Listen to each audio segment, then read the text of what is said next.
Hoje, a gente vai mergulhar fundo numa das obras mais importantes do século XIX, mas que, olha, parece que foi escrita ontem para a nossa era de redes sociais. É Madame Bovary, de Gustave Flaubert. A história de uma busca desesperada por uma vida que, na verdade, não existe. Vamos entender juntos as consequências devastadoras de correr atrás de uma fantasia. E tá aqui, logo de cara, o coração de toda a história.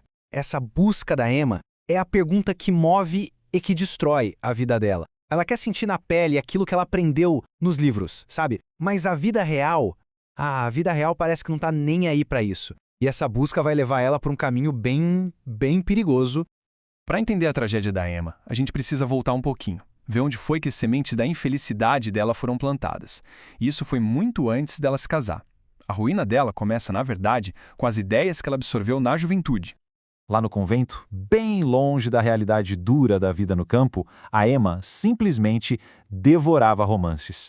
Então, ela não aprendeu sobre a vida como ela é de verdade, mas sim sobre uma versão super idealizada, dramática, cheia de emoção. Esses livros criaram um mundo inteiro na cabeça dela, sabe? Um mundo de paixão, de heroísmo, que a realidade, claro, nunca ia conseguir alcançar. A condição da Emma é tão comum, tão universal, que acabou virando um termo da psicologia, bovarismo. É basicamente aquela sensação de frustração que a gente sente quando a realidade não chega nem perto dos nossos sonhos. É tipo a decepção de uma viagem que não tem nada a ver com as fotos perfeitas do Instagram. Essa é a essência do bovarismo. E aí, a fantasia bate de frente com a realidade. A Emma se casa com o Charles Bovary, um médico de cidade pequena, um cara simples, super bem intencionado, e nesse momento o abismo entre os sonhos dela e a vida que ela leva se torna insuportável. Olha só que contraste absurdo. De um lado, os heróis dos livros. Do outro, o Charles. E veja bem, ele não era um homem mau, longe disso. Ele era só comum. As conversas dele eram banais, as botas dele eram sujas, e a felicidade simples que ele sentia era para Emma uma verdadeira tortura. A mediocridade do marido era quase uma ofensa pessoal aos sonhos grandiosos dela. O Flaubert era um mestre das metáforas, e essa aqui é genial. Ela mostra perfeitamente o estado da Emma. O tédio não é só um sentimento que passa, não. É uma força ativa, uma aranha que vai tecendo uma prisão por dentro dela. E é para fugir dessa prisão que ela vai começar a procurar desesperadamente uma rota de fuga. Já que ela não consegue encontrar paixão no casamento, a Emma vai procurar em outro lugar. Ela se convence de que um amante, sim, um amante, vai poder dar a ela a vida que ela sempre leu nos livros. E a primeira tentativa dela é com o Rodolphe, um fazendeiro rico, meio cínico, que olha para ela e vê uma conquista fácil. Isso nos leva a uma das cenas mais espetaculares da literatura, a Feira de Agricultura. Pensa na cena. Enquanto as autoridades fazem discursos super pomposos sobre plantação e gado, o Rodolphe tá lá no cantinho sussurrando palavras de amor no ouvido da Emma. O Flaubert vai intercalando os dois discursos, o que cria uma ironia, assim, fantástica. Presta atenção na linguagem do discurso oficial. É grandiosa, mas é vazia. Fala de dever, de progresso, de civilização. Palavras que, para a alma faminta da Emma, soam como um ruído de fundo, sem sentido nenhum.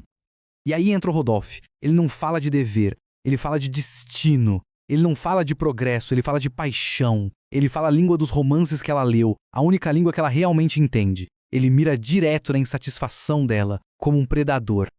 E de volta para a realidade, com uma única palavra, adubos. Vinda lá do palanque, essa palavra quebra toda a fantasia.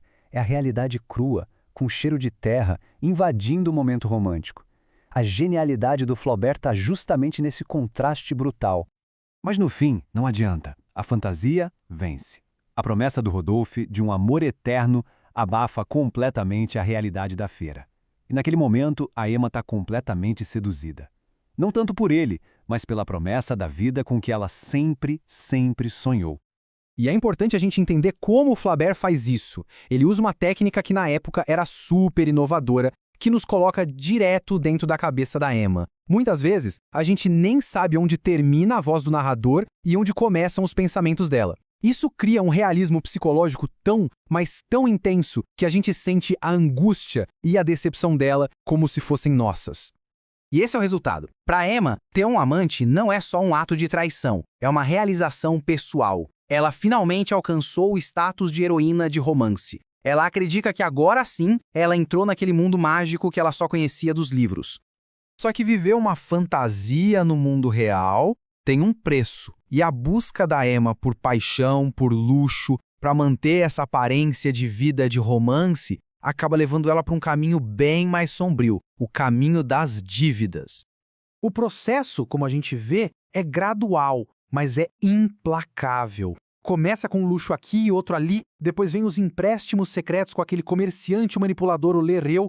Isso leva um ciclo de mentiras escondendo tudo do Charles para manter as aparências e, no fim, o julgamento. Quando a realidade bate na porta na forma de oficiais de justiça querendo levar tudo.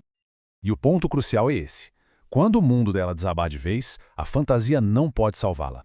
Os amantes dela, tanto Rodolphe quanto Leon, que vem depois, se recusam a ajudar. O mundo glamuroso que ela achou que tinha conquistado simplesmente vira as costas para ela, e ela se vê completamente sozinha. E assim, a gente chega à conclusão trágica. Sem dinheiro, sem amor e, o pior, sem esperança nenhuma, a Emma vai ter que encarar as consequências brutais de uma vida inteira negando a realidade. O ato final dela é tão impulsivo e dramático quanto a vida que ela tentou viver. Mas não é a morte poética de uma heroína de romance. É uma fuga desesperada da mediocridade e das consequências que ela não consegue mais evitar. É o fim definitivo de todas as suas ilusões. E aqui está a ironia final amarga do Flaubert. A Emma, que sonhava com a grandeza, só deixa ruína para trás. Enquanto isso, o Homais, o farmacêutico medíocre, pretensioso, interesseiro, a personificação de tudo que ela desprezava, esse aí prospera. No mundo real do Flaubert, quem vence não são os sonhadores, são os oportunistas. E assim, a análise termina com essa pergunta que fica no ar. A Emma foi vítima de uma sociedade que dava poucas opções para as mulheres, alimentando a cabeça delas com sonhos impossíveis? Ou ela foi a única arquiteta da própria destruição, por ser incapaz de aceitar a vida como ela é? O Flaubert não dá uma resposta fácil, e é por isso que, mais de 150 anos depois, a história de Emma Bovary ainda mexe tanto com a gente.